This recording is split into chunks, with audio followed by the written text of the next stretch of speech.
I'd say. So this is the Korean War Part 1. Yeah, there's a lot that I want to talk about here. And yeah, I'd say we just go ahead. Surfshark for sponsoring this video. More on them later. The Korean War, June 25th, 1950 Let me just through mute July this. 27th, 1953. With all this help, North Korea got ready and surprised everyone with an invasion in 1950. The North launched a surprise invasion of the South on June 25th, 1950. On June 25th, 1950, 75,000 soldiers from the North Korean People's Army rushed across the 30th. I'm tired of it. I'm tired of it.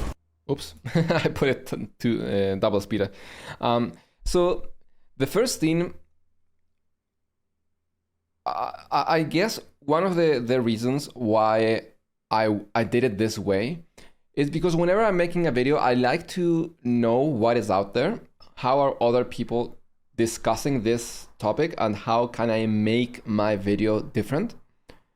And it just felt right away that there was a narrative that was very biased towards the American side. So immediately I felt that that was something that needed to be addressed, especially because a war like the Korean War, as we're about to see, really has its origins in the occupation. So starting at 1950 is bananas, and to be completely honest, it really gave me the impression that many people just read a Wikipedia article about it, because I'm no expert in like Asian studies, don't get me wrong. But it really gave me the impression that sometimes people make videos and just read a Wikipedia page. Actually, does the Wikipedia page talk about the Japanese occupation? I would think so, because Korean War. So let's say Korean War. I mean, just out of curiosity, like, does this talk about, let's see. Okay, there's background. So Imperial Japanese rule.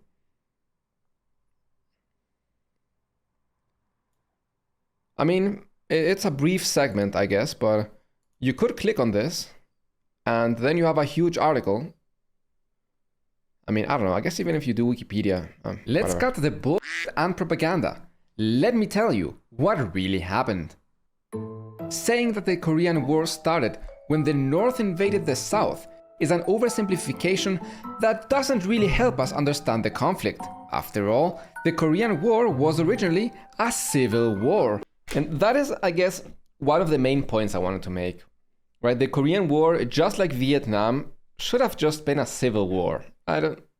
It was just one of the many times where after colonial rule, a country has to figure out what they're going to do with themselves.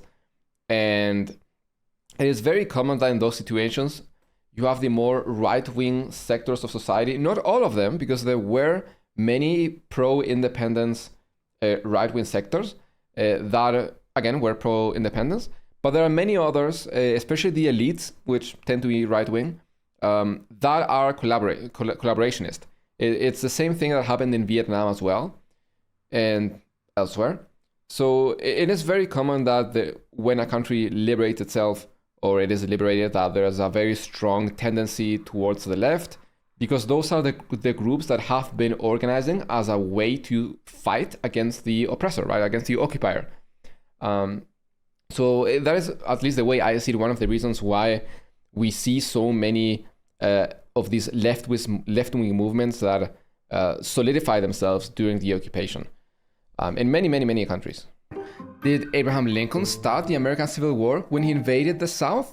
There was another thing I wanted to talk about here. So there's a phrase I came to hear or read somewhere. I can't quite place it, but it was, that a country cannot invade itself. And that's why, I don't know who said it. I thought it was interesting, but I didn't really fully agree 100% with it. I agree with the idea. And the whole point is that the North didn't invade the South because a country cannot invade itself. And I think that's quite an interesting point. I didn't really agree 100%, and I thought that it would have you would have had to add too much context to it. So I guess that's why I didn't want to include it. I'm just thinking, there was one guy who commented, and he was kind of mad that I thought that was really funny. I wonder if I can find that comment somehow. So I'm just gonna load a bunch of these and just Control F. I wonder if I can find that comment. So Control F, MAGA. Okay, oh, there is this. I just thought this was funny because I don't want to dunk on this guy, so but I just thought this was fun. He says the animation that showed the figure in a MAGA hat and a Confederate flag is an oxymoron, given that the Confederates were Democrats, not Republicans.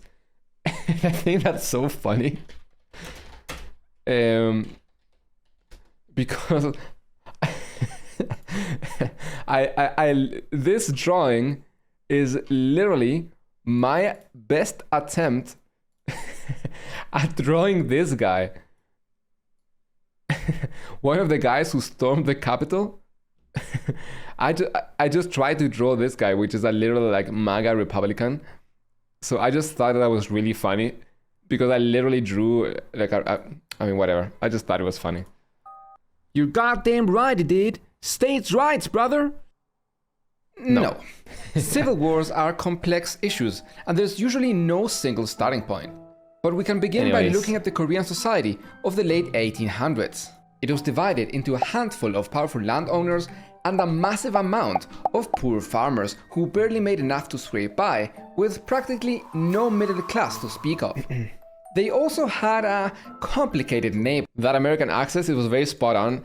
Honestly, I mean, no, okay. I genuinely want you guys' opinions. I thought my accent there was shit. I was trying to go for a southern accent, and I tried it so many times, I just could not get it right. I think that it was better this time around. Originally, I had him say something like, it was, yeah, that was it. I was going for something like, you're goddamn right he did, brother. States' rights. But I just thought that wasn't all that good.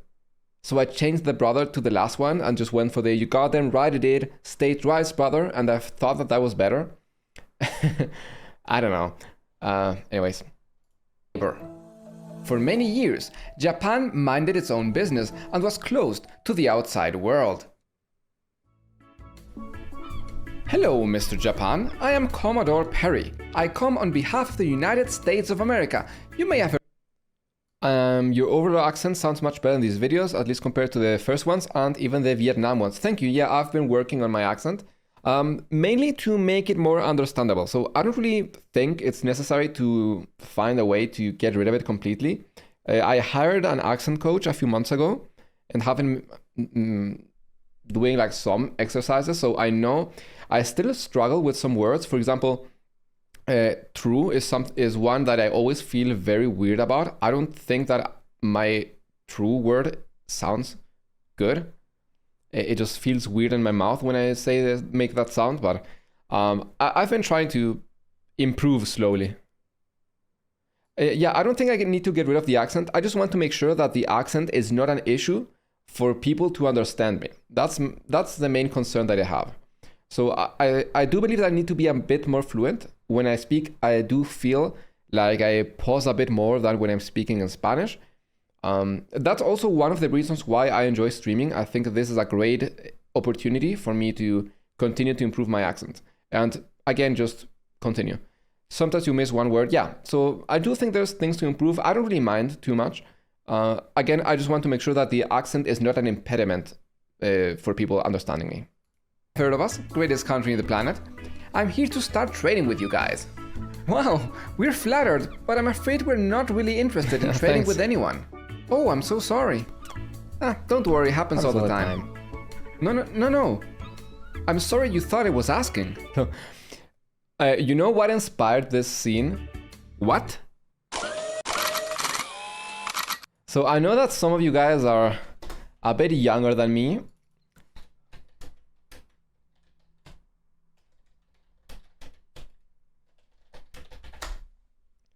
So I'm sorry if this is taking too long. I just like sharing these things.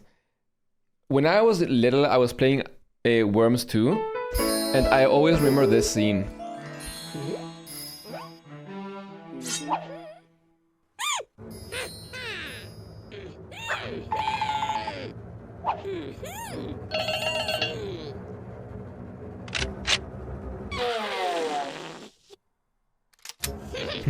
At least it's not thick like Schwarzenegger in Terminator. Yeah, I mean, I can make it thicker. Especially since I'm German, I can probably pull out my German accent sometimes. I'll probably do it if at some point we're talking about something or someone in Germany. I can just pull out my accent, yeah. And if I'm reading something in German, I can just change the accent a little bit. Anyways. Let's get to the chopper. To the chopper. Yeah, to the chopper, yeah.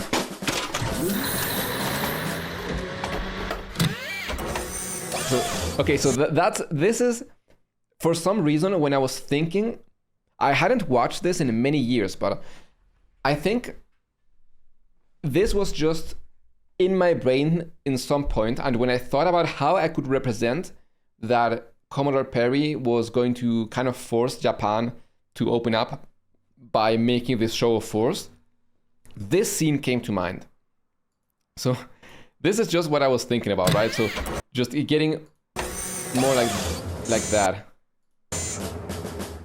So that's just what I was thinking about. Anyways, the Japanese were humiliated and forced to accept.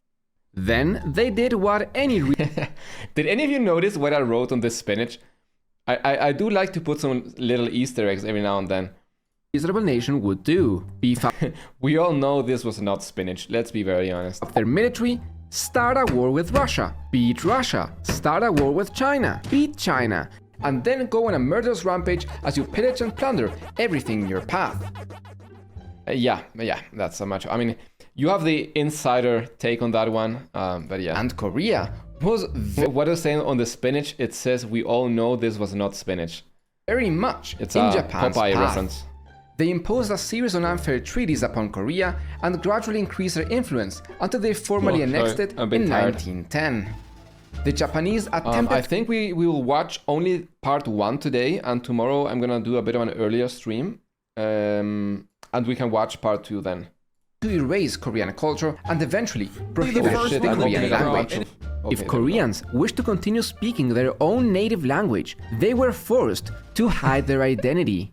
Thankfully, they had Surfshark VPN, today's sponsor. Surfshark VPN is a virtual private network that keeps your online identity safe by encrypting all of the...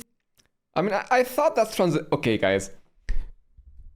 I was thinking about another transition at first, but I thought it was too fucked up. So my original idea, but I was like, no, there's no way I can do that. My initial idea was to do the sponsored segment here. Centralized guerrillas and secret societies. Okay, no, I think it's a bit later. So I think my original idea, okay, here it was. I mean, it was too late in the video anyways, but... I mean, we'll go back to what I'm skipping. I just want to show you this before I forget. Insurgency operation killed almost 200,000 freedom fighters, almost completely wiping them out. Maybe... That's fucked up. I'm sorry. I mean, yeah, it's fucked up. I mean, you know where I'm going with this. I was like, maybe if they had Surfshark VPN today's... No, I don't. I thought, no, that's too fucked up. So anyways, let's go back to the video. Prominent guerrilla leader. After witnessing the failure of peaceful demonstrations and the unrelenting brutality of the Japanese. All right, so in all seriousness, this is one of the great points that I think we have to drive home, and is that whenever we have these strong men that rise up, and this is something that applies to today's world as well. If you look at Venezuela with Maduro, if you look at Kim Jong-un in North Korea right now, if you look at Putin and so many other strongmen, whenever you have one of those people, violence that is acted upon them, right? So they often tend to unite their people through having this common enemy or this external threat. And whenever we continue to have that external threat, we continue to give these people basically a valid reason to continue their oppression because there, again, is some sort of valid threat. So my point is basically, and I guess this is something that it goes for Iran as well in the current conflict. If you have a dictator and you want to remove said dictator, which, I mean, you shouldn't really be meddling in other countries. I don't think that it ever works. Imposing sanctions on a country, for example, is something that doesn't fucking work. I mean, it doesn't work, right? You can dislike whoever you want. You can dislike Maduro. You can dislike Kim Jong-un. You can dislike the Iran regime. Imposing sanctions doesn't fucking work because that's something that is going to end up hurting the people. And when you attack the people, that is something that's going to make them rally and come together and hate you even more. So that's never going to work. And I got really sidetracked. That wasn't really what I wanted to say when I started speaking about this. My point here was that, whenever there are these violent occupations, it is always going to be the leaders that are the most willing to exert violence that are going to be the ones that survive. And that's something that we see very often. And we say, well, why is it that every socialist country has been a very authoritarian one, whether it is the Soviet Union with Stalin and Lenin when they just became a nation? Why is it the case, I don't fucking know, with China originally? Or why is it the case, again, maybe if you want to consider Venezuela or whatever, or Cuba if you want. And one of the biggest reasons is precisely that is a sort of survival bias. Because if you are not violent, then you cannot survive, right? Because every one of those states had some sort of just fight, right? Whether it was Russia with the Tsar, which was an absolute horrible person and horrible regime overall. It was not just these Tsars, every Tsar was terrible. In Cuba as well, it was basically a slaver's land. And whenever peaceful revolution or peaceful improvement of life is made impossible, it is violence that ends up working. And the counter-revolution is always going to be violent. You cannot uphold an unfair and structurally violent system without exerting actual physical violence. A great example that I like to talk about is the case of Guatemala with Jacobo Arbenz, which is the first video on my channel, actually, which is an attempted reform. It's not really like a revolution. It's an attempted reform which failed because they were not violent enough, and the United States invaded them, exerted violence, and they were not able to survive it. And any country that actually wants to survive needs to be violent. That's why these socialist countries that end up successfully defeating the reactionist forces end up being quite authoritarian. So anyways, I guess that's kind of what I wanted to talk about here. I really went on a tangent. Anyways. Kim had become convinced that armed struggle was the only possible solution to the occupation. And he's right. I mean, you can't peacefully protest your way out of the Japanese occupation. Violence is the only possible solution. Kim was a vital part of the fight for Korean liberation, but his figure would later be enshrouded by disinformation. That is not the real Kim Il-sung. Kim was a hero. This man is nothing but a look-alike, a lying fraud propped up by the communists to deceive you into slavery. That's ridiculous. This is the one and only Kim. Okay, guys, do you want me to admit something? Oh, sorry, I did not mean. Okay, that's my script. I wanted to open this. YouTube short, maybe. Listen. I fucked up when I was drawing this character, and I was really hoping that no one would notice. And I think I was successful. I think no one noticed. I'm gonna show you what the issue is. The thing is that I started out with a slightly different art style, and I like similar to the ones I did in the Lawrence of Arabia video, and I ended up changing it to this one. Shorter legs together, smaller face, smaller eyes, and things like that. And when I made the head smaller, since they already had this hat, just like you probably, I didn't notice that I had made an oopsie. So let me just show you this. I don't think anyone is gonna notice, honestly. So this is the file, and now let me remove the hat. So, and the back part of the hat as well. There. So there's actually a gap between the hair and the actual head. And I fixed it with the newer characters, but I never fixed it with this one. And I was just hoping that no one would notice. And I think I've been successful so far. I think people haven't noticed. At least no one has pointed it out. But if you look closely, let me try and zoom in here. Okay, this is kind of fucking up. If you look closely, you can actually see right there and right there that there is a gap. You can actually... So yeah, it's a comb over, yeah. So yeah, anyways, I guess that's just a fun fact. Song, who bravely resisted the Japanese, blew up the Death Star and threw the One Ring into the fiery pits of Mount Doom from whence it had come. The truth probably lied somewhere in between. To solidify their occupation, the Japanese implemented a carrot and stick system. Collaborators, who were mostly aristocrats, got the carrot and were often rewarded with special titles and powerful positions. But dissidents got the stick. The Japanese formed the National Police, which included many Korean collaborators. This police force was tasked with destroying resistance at any cost. They ruthlessly slaughtered anyone suspected of being remotely friendly to guerrillas, and the word guerrillas was a very broad and vague term. I see here that you have been a loyal subject to the Japanese occupation. Wonderful, you get a carrot.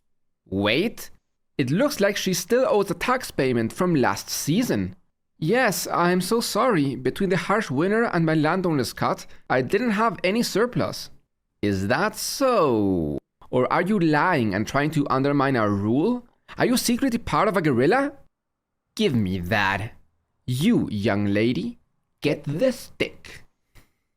During their occupation of China and Korea, the Japanese slaughtered millions of peasants and committed acts so atrocious that I cannot talk about them without getting the $sign stick. Yeah, I actually got the $sign stick on both parts of the video. Thankfully, I appealed and I got rid of it. So, the Japanese occupation was brutal. And I want to talk more about this. And I guess this is now a good time to... So I just wrote down some of these. Now, not everything of this necessarily happened in Korea. I mean, since Korea and China were very close together, I did group them up. But I just wanted to help people grasp just the barbarity of what the Japanese occupation was, just so that you would understand what collaborators were collaborating with, and just why it is so important, and it was just so impactful that collaborators remained in positions of power, right? How that completely delegitimizes the government of the South, at least in my eyes. And honestly, this is something that if I ever make a World War II video, which I think I might, I'm thinking about making a World War I video for next one, either World War I, Iraq War, or the Israel-Palestine conflict. So those are my three top choices right now.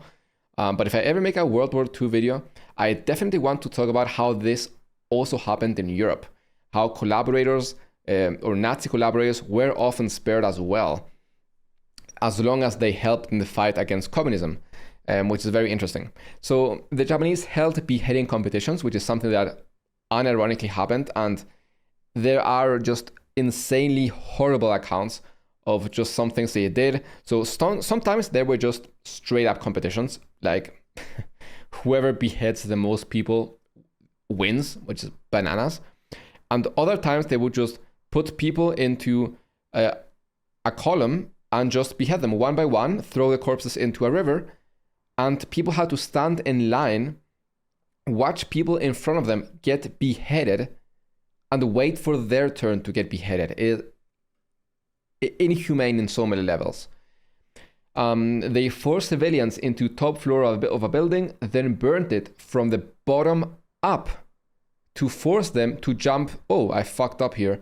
To jump to their death.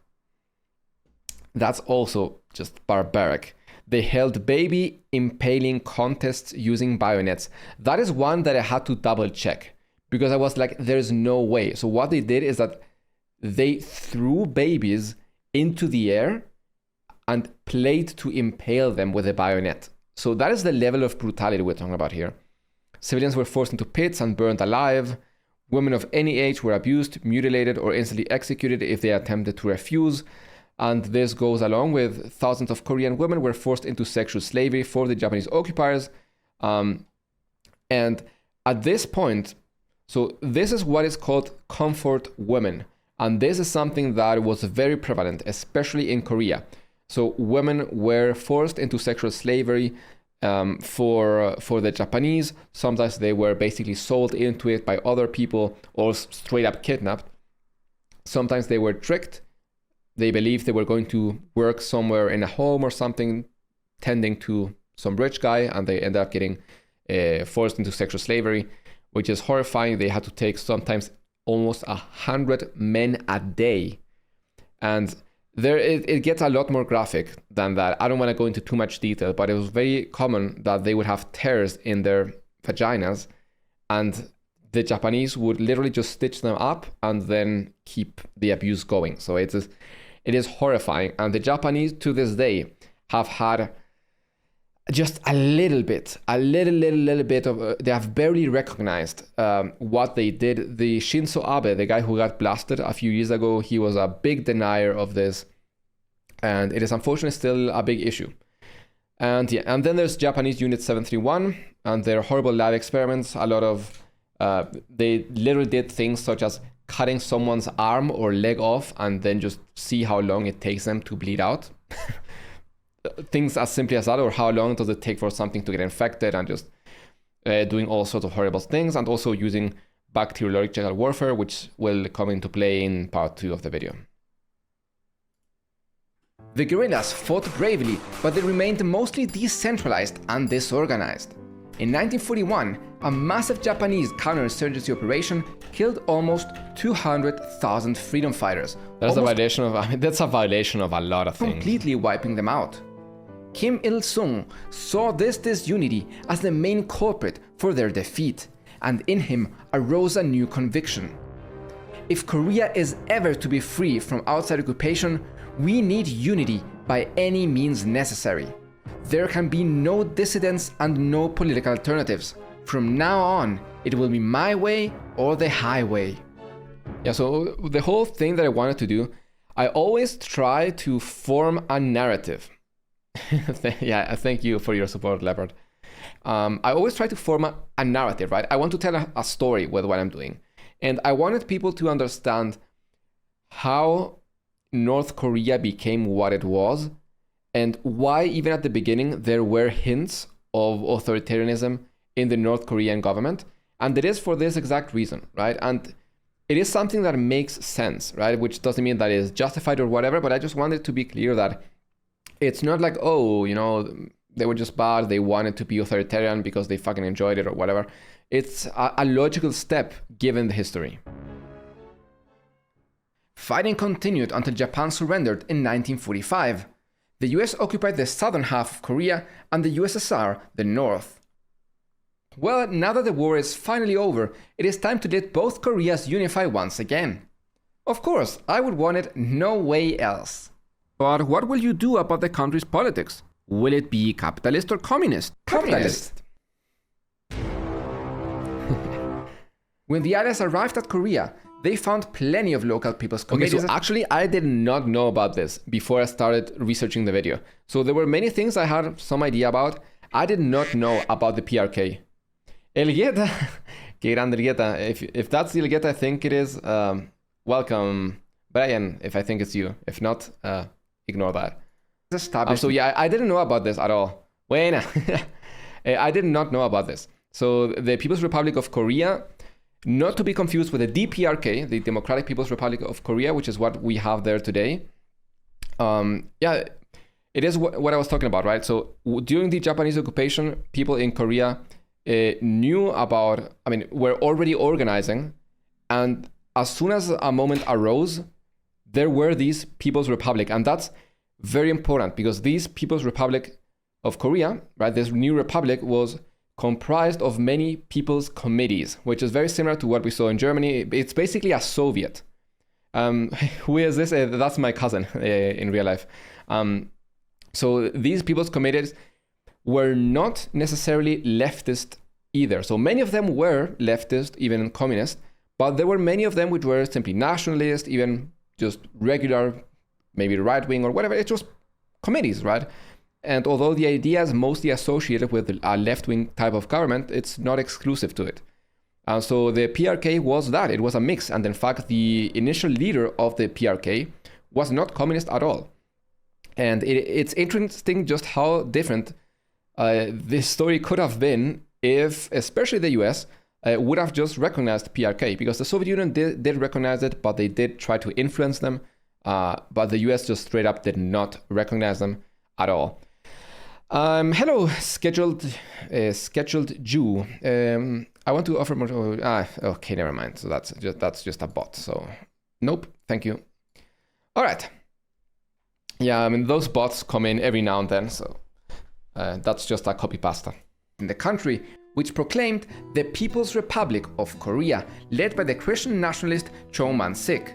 In the north, the Soviet Union ensured that communists found their way to positions of power, and Kim Il-sung soon emerged as the leader of the new republic. Yeah, I mean, Kim Il-sung was one of the most likely leaders. There were other people who wanted to play a role. I think even Syngman Rhee was already kind of involved. He was outside of Korea in some sort of like a government in exile or whatever, like self-proclaimed basically.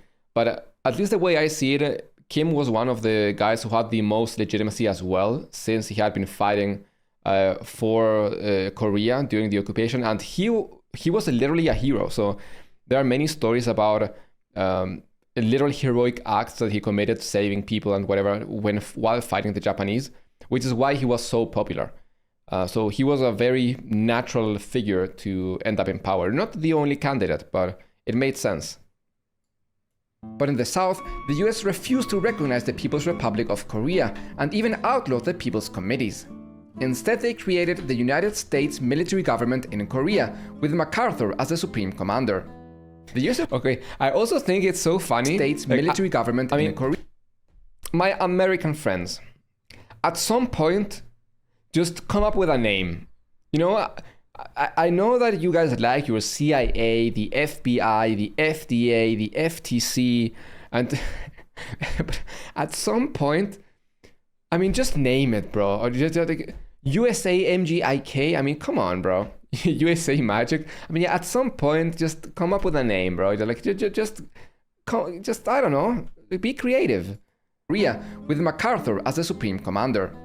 The US occupation of Korea would be chaotic, as not a single US... I also thought it was so funny. Super general spoke Korean. So I didn't really know if I should include this, because I heard about... I think it was like a single line in Bruce's book. I think that was where I saw it. But I had a really, really tough time corroborating this. So I think I wasn't entirely sure if I needed to put it in. So I ended up seeing that it was only true at the beginning, but I just thought it was so funny that it was worth putting it in. There was a running joke among the locals that it was actually the translators who were running the country. For over 1,000 years, Korea had always been one nation. And this is one of the things that I really wanted to stress out in this video. Because too often people talk about the war in Korea, the North invades the South and whatever. But again, a country cannot invade itself. And Korea for 1,000 freaking years had been one nation. And like I said here, the division was created and enforced by foreign powers. It was not something that Koreans wanted.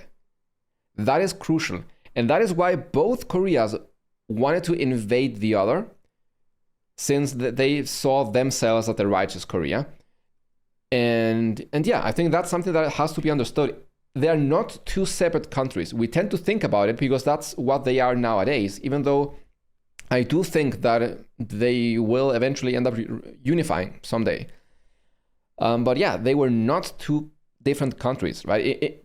If you're an American, right? Just imagine if at some point China invades you or whatever, and they split the country in two. And not like in a good way, like Republicans versus Democrats, but just straight up like California through the middle or something. I mean, yeah, you wouldn't feel too good about it. You would want to somehow unify back. The division was created and enforced by foreign powers, and Koreans on both sides of the parallel wanted nothing more than to see their country unified once again. But there was another matter to resolve. What to do with the war criminals from the losing side of World War II. Okay, it's actually...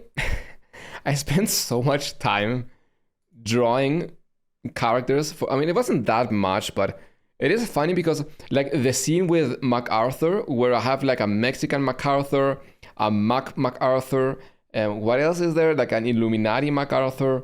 What else did I draw? I think there's one more. A cowboy MacArthur. It was all for like a literally 3-second scene, and I spent I don't know how many hours drawing that. Why is Albert Einstein wearing the red patch? I mean, I just drew like a random scientist here. Let's see. You Nazis are guilty of killing millions of innocent civilians in the Holocaust, conducting horrible lab experiments, sentencing millions into forced labor, and starting a devastating war that ravaged the continent. You are all sentenced to either death or a long time in prison. Aww. Except for you, and you. You are coming with me. Yeah. So actually, I fucked up this animation. To either death or a long time in prison. This was supposed to be... So when he says... Take a look at this. Except for you... So when he says you, the arm was supposed to already be pointing at the first person. I don't know when that got fucked up. I don't know how that happened, honestly. I thought it was well synchronized, but thankfully it ended up working out. You, and you. Because this last you that is about to come was supposed to be the last time he said you, but since the next line was you are coming with me, it kind of ended up working out. So yeah, here of course I'm referencing especially Operation Paperclip, and I was thinking about making an explicit reference that that there was like a very famous Nazi general or a high-ranking officer that ended up joining NATO eventually. But the guy joined like in the 60s, so it was some time after, and I didn't really want to have the discussion get derailed into how fair it was to say. I mean, wait, why does it say unrecognized command ban? Wait, why can I not ban it from Chatterino?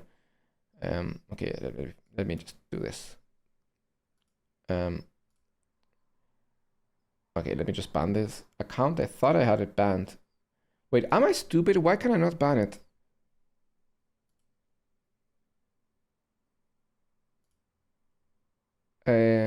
Oh. Did that work? Okay, there it is. Anyways. You are coming with me. Alright, now for you. You are guilty of killing millions of innocent civilians, conducting horrible lab experiments, sentencing millions into forced labor, and starting a war that ravaged the continent. Not mentioning that you forced between 200 and 400,000 women into sexual slavery for your soldiers. No, no, no. Bad Japan. Bad Japan. No more, okay? No more. Do you pinky promise no more genociding? I pinky promise. Great, that's settled then. Unlike with Nazi Germany, hello, you faced that? Thank you. Japan was allowed to maintain its power structure and faced no war crime persecutions.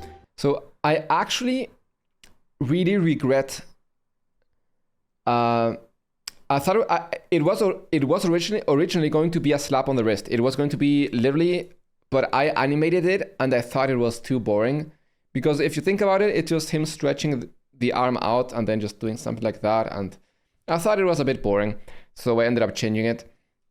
And yeah, I do regret the way I worded this, and I wish I had done it differently, because when I was reading the comments, I realized that I said what I said is, yeah, they faced no wartime persecution or war crime persecution, which is not true. What I basically meant to say, and that's why I contrasted this with the Nazis, is because when compared to the Nazis, the power structure of Japan remained basically the same, which is going to have a huge impact in Korea later. So that was the point I wanted to make, that the war crime persecution was negligible. Yeah, there were some persecutions, of course, but overall, in the grand scheme, it didn't really matter much. But I do realize that it was not really accurate the way I phrased it, and I wish I had done it differently. You mentioned napalm, but if I'm correct, Korea was one of the few places where white phosphorus was used blatantly. I do think it was used, but at least the reports that I saw mostly talked about napalm. It's likely that if white phosphorus played a role, I honestly didn't read too much about it. I mean, I didn't see it mentioned that much, but it's very likely, yeah. The communists in the north executed many of the highest-ranking Japanese collaborators and allowed others to flee the country. The North also redistributed land to the poor, nationalized key industries, passed several sexual equality laws, and created a national program to provide free healthcare to every citizen. Yeah, I wanted not... That is one of the challenges I had this video. Because of how violent this period was, I wanted to be able to soften it up, right? I wanted to be able to talk about all the horrible things that happened without having to, I don't know, or at least I wanted to be able to not have it be so grim, because otherwise it's like, oh, these people got brutally murdered, and then these people got brutally murdered. So I wanted to try to soften it up a bit. And it's interesting here, the North's reforms really reminded me of the ones in North Vietnam. So these sexual equality laws were quite important. They allowed women, I believe, to ask for a divorce, which is very important. And they did not have that right previously. And they also gave them much more rights in terms of working rights. They were allowed to work basically as men. But there were actually some caveats there, because they were also forced to produce like men. So it wasn't really, it didn't really take into consideration some gender differences. So that's important. So it wasn't perfect by any means. But in a patriarchal structure, in a patriarchal society like Korea, those reforms were very, very, very important. So I just thought that was interesting. As a national healthcare program, I talk about this a little bit in the article I wrote about it. And the national healthcare program was quite crazy. They had massive inoculation campaigns to ensure that people were prepared against a whole bunch of diseases, among them the ones that the Americans would end up using during the biological war. So that's something I thought was quite fun. But again, I can't really mention it here. I'm not going to go on a tangent every single time in the video. I feel like some simplification has to be done just so that I can get the narrative going and just have this be an entryway for people who want to learn more about it.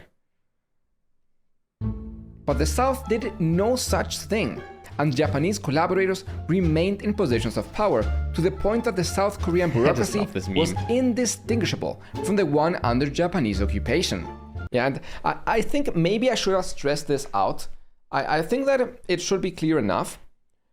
But this is massive, right? We have been establishing just how brutal the Japanese occupation was, and it goes completely unpunished. And not only unpunished, but as we will see, the collaborators end up getting rewarded. And I just want you to think about what that does, to the legitimacy of the government, right?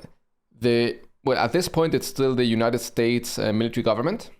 But when you have on one side, right, in North Korea, a government that is relatively as fair and democratic as it gets in that around there, and you have a place where collaborators, and again, think of all the atrocities the Japanese committed, to think that they are the ones in power is insane.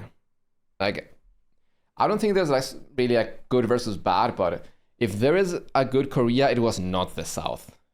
Even the infamous national police remained operational, as the US and the new South Korean military government worked together to exterminate the remnants of the guerrillas that had once... YouTube, are you doing okay, my friend? Fought against the Japanese.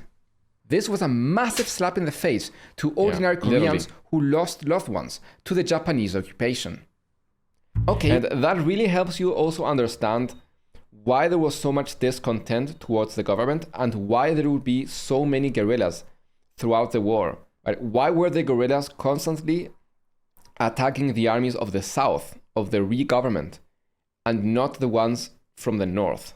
It's something very similar to Vietnam, right? Because many people in Korea saw the legitimate government, the one in the north, which was much less influenced by foreign powers than the south, which was literally a US government. We gotta find a way to reunify Korea. Absolutely. But who will be in charge? How about this guy? He's an activist for Korean independence and widely liked in both the north and south. That sounds right, but wait a minute. Is he a communist? Yes, but he's one of the most popular figures in Korea. No, not him. Okay, how about we both leave and we let them figure it out by themselves? What's going on with YouTube, bro? So I'm gonna maybe reduce this a little bit. God, no. What if they choose communism? No. Let's just let the United Nations figure it out. How about you guys leave and we supervise elections? You? No way. You're basically America's fan club. Okay, then how about we hold elections, but only in the south? So, okay, there's a few things to talk about here. So, the Soviet Union ended up pulling out of the UN, at least in protest, eventually, right before the United States tried to get the intervention approved. So that's very interesting. I didn't think it was that. I mean, it's of course very important, but I didn't think it was worth mentioning. And yeah, I just thought that was important. And do keep in mind, the United Nations, especially at the beginning, was very friendly to the US. I say here as a joke, America's fan club, but it wasn't really that far from it. At this point, the US was the superpower in the world. The Soviet Union lagging behind it, but the influence of the US was unmatched in the world. And that, of course, is going to reflect in the United Nations. And that is a thing that happens all the way until today, right? We see even the conflict going on in Israel-Palestine, where the US has veto power. Every nation votes for a resolution. The US has the ability to veto it. Not the only country that has veto power, of course, but we see very often that the entire planet votes for a resolution, like declaring food a basic right, which is still something that's very performative. I don't know if it brings any legal binding resolutions, right? Countries could declare it a legal right in their own countries, which they still don't do. Anyways, but the US still vetoes it. So do keep in mind that I just throw it in as a little phrase there, America's fan club, but unfortunately, America's influence in the United Nations was very important. So it's not like this great, unbiased third party. And the fuck Russia club, I mean, yeah, NATO, okay, NATO is literally the fuck Russia. It was the fuck the Soviet Union club initially. It was literally created to destroy the Soviet Union, which is also why it made no sense that after the fall of the Soviet Union, NATO kept expanding towards Russia. And when there was an opportunity for Russia to join the NATO and effectively enter an alliance with Europe, which would have been amazing, that idea was rejected by, I think it was Clinton at that time. I mean, Putin did expect an invitation. He didn't want to apply, but it's like, come on, you have the once in a lifetime opportunity to make an ally out of your longtime enemy. I mean, maybe they would have done some crazy things, but I mean, at least you have the opportunity of a prospect of peace, which would have been great. But anyways, that's not the topic. Let's continue. I'm gonna go get some water. That's I'll be right back. Great idea. Okay, this wasn't fun. Never mind. I wanted to talk about this. I guess I mentioned it in the video, right? How these elections were such a bad idea. You have a government that is barely seen as legitimate and a division that is enforced by foreign powers, and you're holding separate elections. And I did mention here that people boycotted and demonstrated against the elections. That is one of the reasons why Rhee got such a high amount of votes, because a lot of people just didn't go to vote. Those who did not support him, did not support the elections, did not run, and did not go to vote because they did not see the elections as legitimate. And that's just one of the reasons why he had so much vote. So yeah, I'll be right back. A terrible idea. The US brought Syngman Rhee to Korea from his exile in the United States to become president. But many Koreans rightly saw these elections in the South as the beginning of a permanent division of the country, so they boycotted and demonstrated against it. The inhabitants of Chu Island, mostly leftist, were particularly active in their protest against the elections, and right-wing youth organizations began to terrorize the island. Bro, what's many of these Why is YouTube so fucked? I mean, it's been happening every now and then. Why is it like randomly cutting out every few seconds? Terrorists had worked for the Japanese occupation, and now they exerted. Okay, what's up with that? Also, is this scene? Ah, no, it's because I reduced. Okay, let's see. Let's go to 480. Who cares? Extreme violence against the local population. In Hagui village, they captured a pregnant 21-year-old woman named Moon, whose husband was allegedly an insurgent. They dragged her from her home, stabbed her 13 times with spears, and left her to die with her baby half delivered.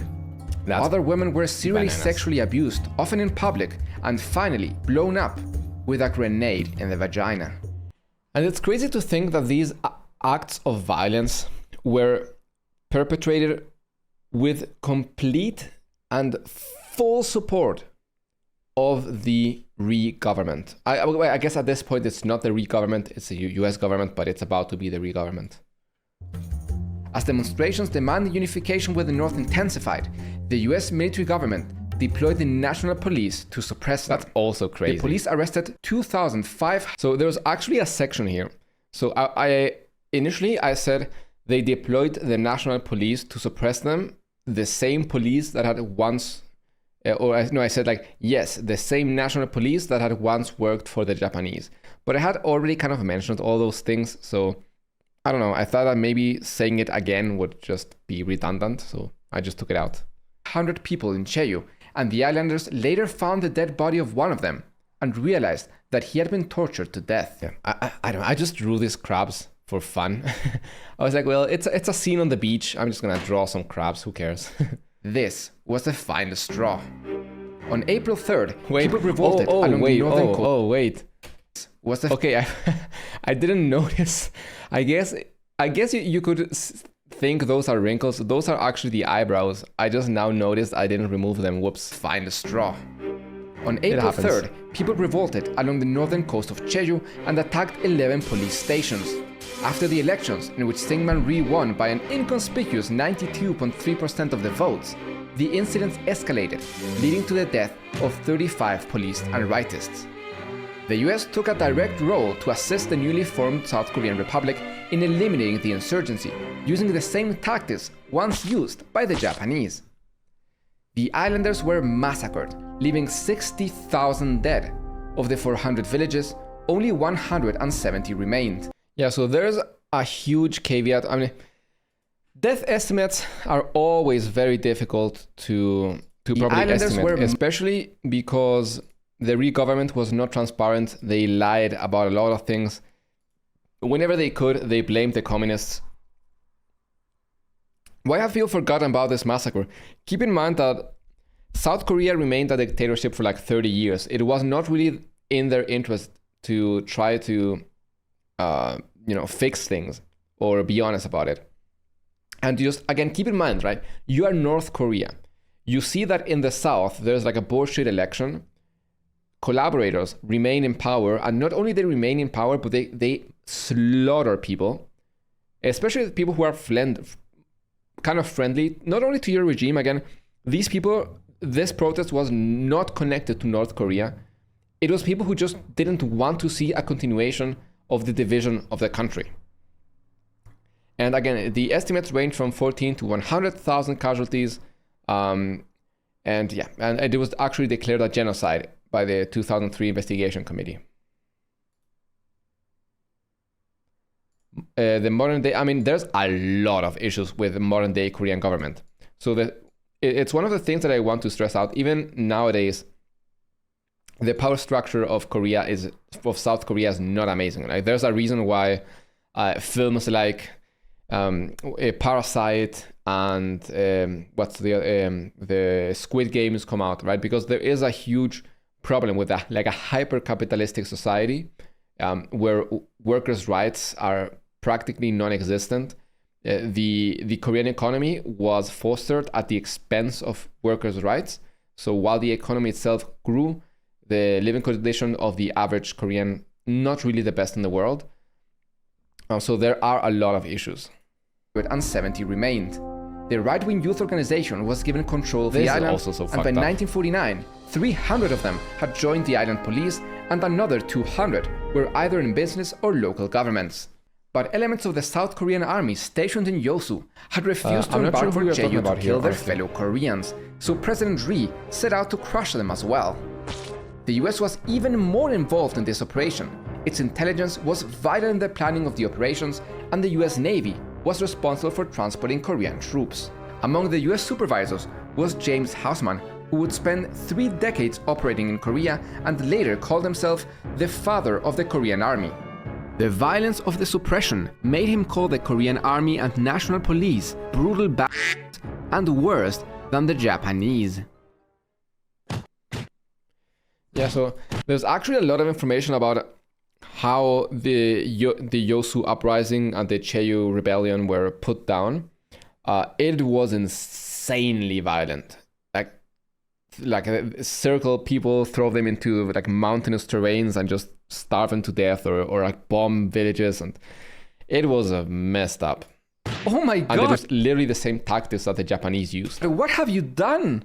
If you burn their bodies with gasoline, this is not a joke, by you the can way. hide the method of execution and even blame the death on the communists. It is hard to grasp. The scene is just like a fun way of putting it, but that's one of the things he did. He literally taught them and ensured that he instructed that the government would burn the bodies so that they could literally blame communists. And that's one of the reasons why it's also so difficult to know exactly how many atrocities the North carried out.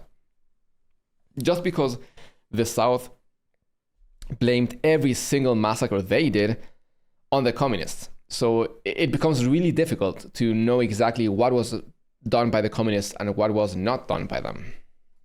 Grasp the scale of the violence in South Korea during this time. I wanted to show you something. I think I have it here. So I would have wished to somehow include this wait, can I go to the side? Yeah. So I wish I could have somehow shown this in the video. I just really like showing the actual just fragments that I found. So this is the actual article. So it's called South Koreans in Grip of Terror, Even Police Fear Guerrilla Raids. So that's what I'm quoting here.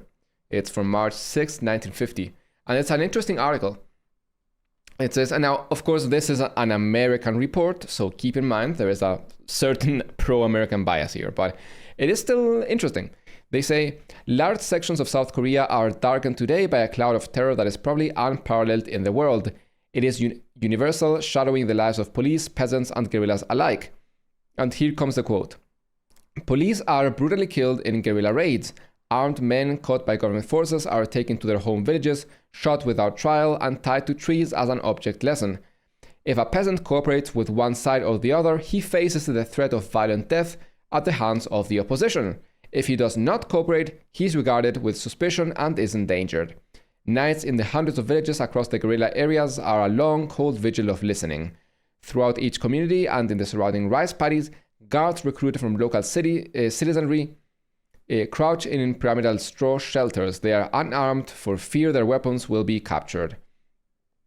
Each is assigned a numeral and their numbers are cried out in succession throughout the lonely hours. Sleepers who awake at night can hear the taut cries of those nearest, 42, 43, 44, indicating each is still intact. Every barking of a dog in the darkenings makes the watcher's heart beat faster, for in the snow-sprinkled mountains looming over these villages, the shivering partisans await their chance to strike again.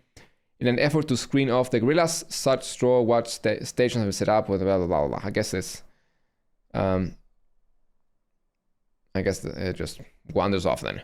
But it's a very interesting read. I kind of thought about it, just putting a picture in, but while it's interesting, I don't think it's the funnest way to do it. I thought that making a visual representation was a bit better. Guerrillas made brutal assault, especially because in part 2 I have so many quotes. Some police who then took the guerrilla fighters to their home villages and tortured them for information. Yeah, I put the tortured section in because that's another thing that I read another story, so I kind of blended both in together. They then shot them and tied them to trees as a lesson for the rest.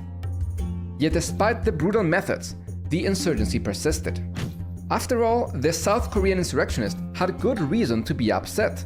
I just realized I didn't remove the feet on that guy, whoops. While the North had implemented social and land reform and taken some steps towards gender equality, the social structure of the South remained as unfair as ever. And that is the biggest deal. And you can see the parallels between this and the Vietnam War. And not only had the brutal Japanese occupation gone completely unpunished, but the new administration had protected and even elevated Japanese collaborators. And now that it seemed the country's division would be made permanent, brutal violence was once again exerted upon them.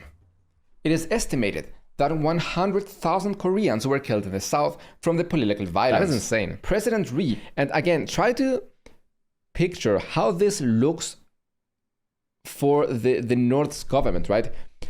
You still view South Korea as a part of your country. It should be a part of your country.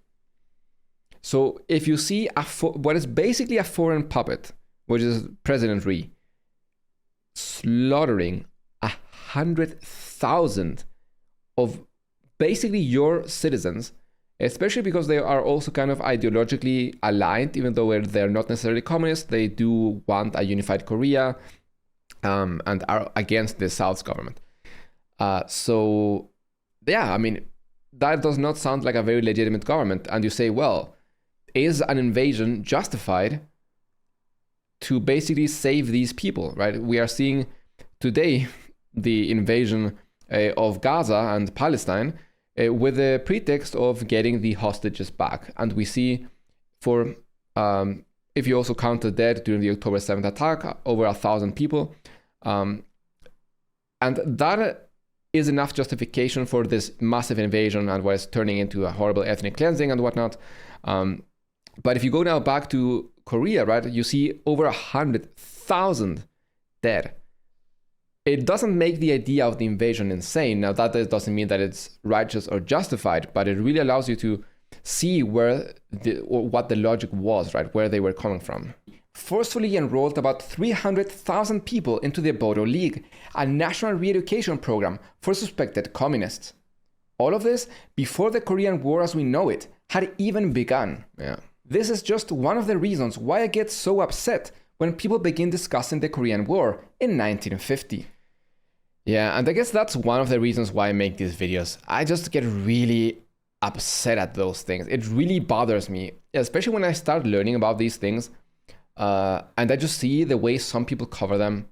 It just really bothers me. I'm gonna be honest about that. Things I care about, but what about the communists? For the past couple of decades, North Korea has been a brutal dictatorship. Amnesty International has documented forced labor camps holding between 1 and 200,000 people, and around 600,000 North Koreans died in a great famine in the 1990s. Yeah.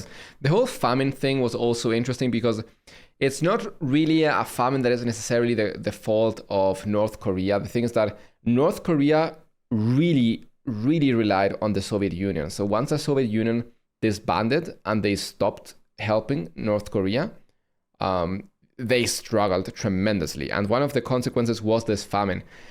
But I felt that that was just, we were just moving too far away from the point.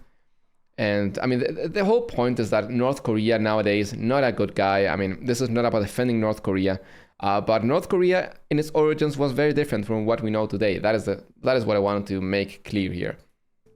But North Korea in its origins was vastly different. And we do not currently have evidence of North Koreans killing their enemies in the large numbers that we saw from the South and the United States. The North Korean leadership was mostly happy to just let them emigrate. With help from the United States and the Soviet Union, both Koreas militarized rapidly, and the North sent hundreds of thousands of soldiers to help the Chinese Communist Party in their civil war. millions of people migrated across the 38th parallel to live in the government of their preferred ideology, polarizing the countries even further. The North viewed the South as a puppet government of a foreign power, no different from what it had been under Japanese occupation, and wished to liberate it and unify under its rule. The South believed that the North was a totalitarian communist regime that posed a threat to its democratic way of life and the future of a unified Korea.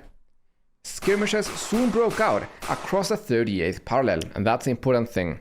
It is a civil war, there's conflict overall, right? It's not like, oh, there's a surprise. That's the thing that's bothered me. A surprise invasion, right, out of nowhere. Like, no, it was not a surprise invasion. Everyone knew it was coming. The US, and this is like one of those times where the US is like, was actually trying to prevent a war. The US was literally trying to prevent it, just like the USSR was. They were trying to keep the South and the North from invading each other. So yeah, it was 100% mutual. Now, the North was in a much better position. They had the military experience because their veterans fought in China. So they knew what they were doing much more than the South. And the South had a huge issue, right? They were literally fighting themselves. They had to be putting down uprisings and rebellions and guerrillas every 5 minutes. Problem: your sponsor won't help you if you launch an unprovoked general attack. Solution: so provoke an unprovoked attack. I just thought it was so funny. I mean, yeah, that was the goal. Each Korea wanted to bait the other. And that was the whole point of these skirmishes, to bait the other Korea into invading you. Because once they invade you, then your sponsor gets to help you.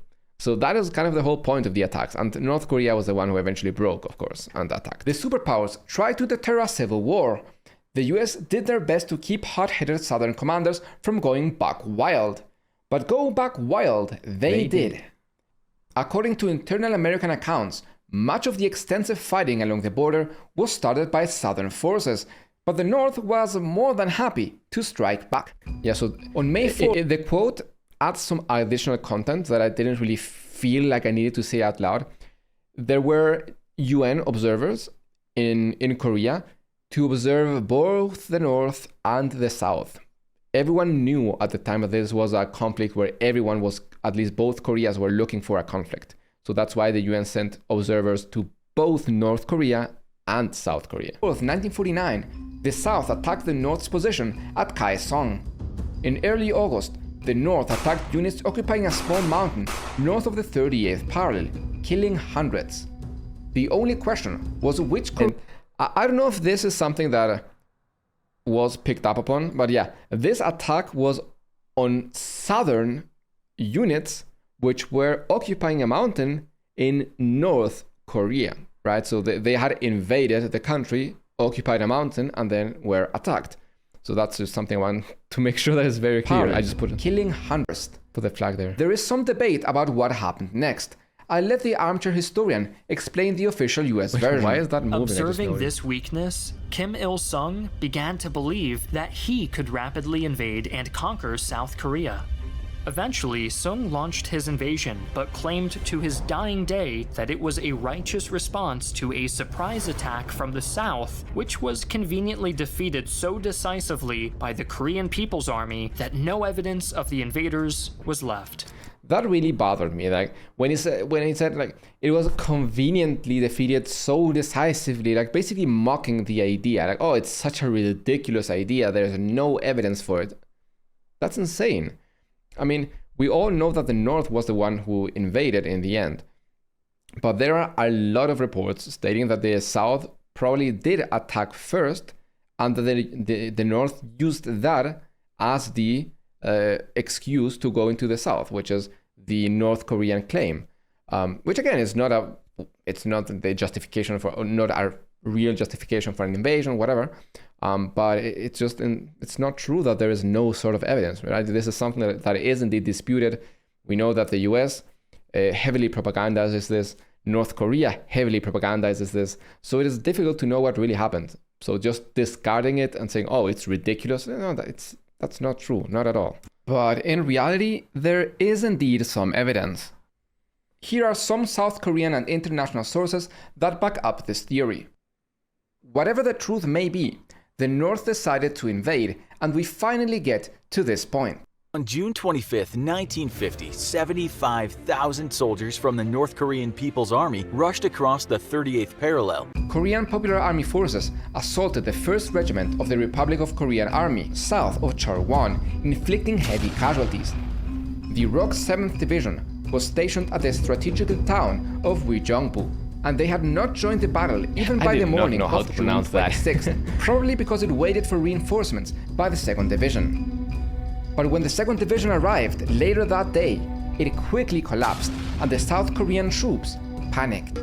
A hole opened up in the Uijeongbu corridor and North Korean troops poured in, moving closer to the capital.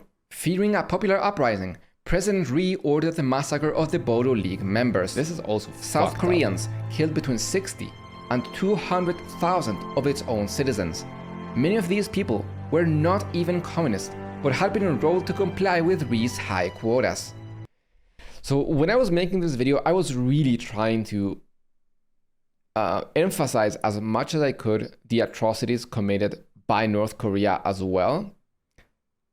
But when the South was doing these sort of mass executions, it was really hard to make any sort of real comparison, right? Because nothing like this happened in the North. At least not that I could find any record of. The South Korean government and its American allies initially attempted to put the blame on the North Koreans, and it wasn't until the 1990s that the Truth and Reconciliation Committee managed to establish the truth. Morale in the South Korean army was already low because of their lack of firepower. So, I don't know, this here was just a little joke because South Korea didn't have any tanks when the North invaded, so that's why I just drew this cardboard tank. And poor training, I just thought it would be especially funny. compared to the hardened North Korean veterans who had recently returned from China.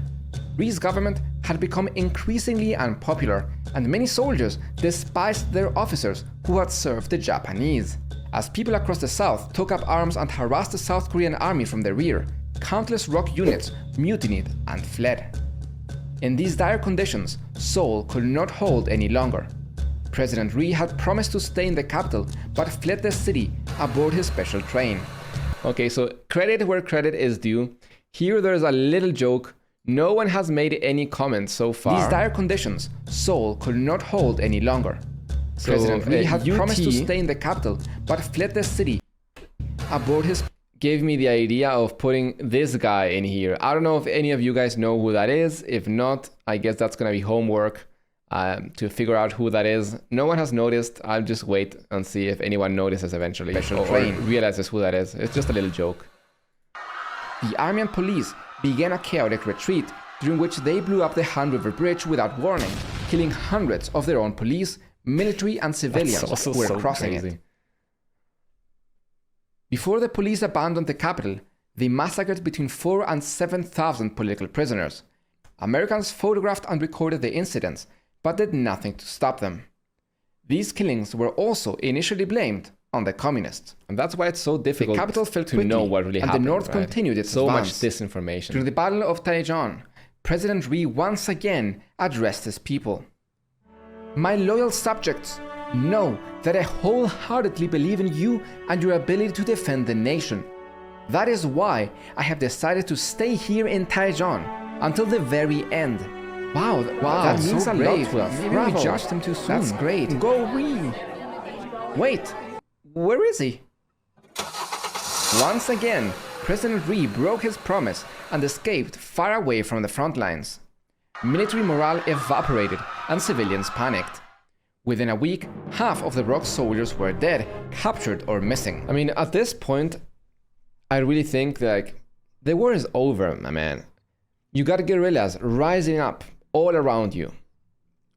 Like, the government is not popular.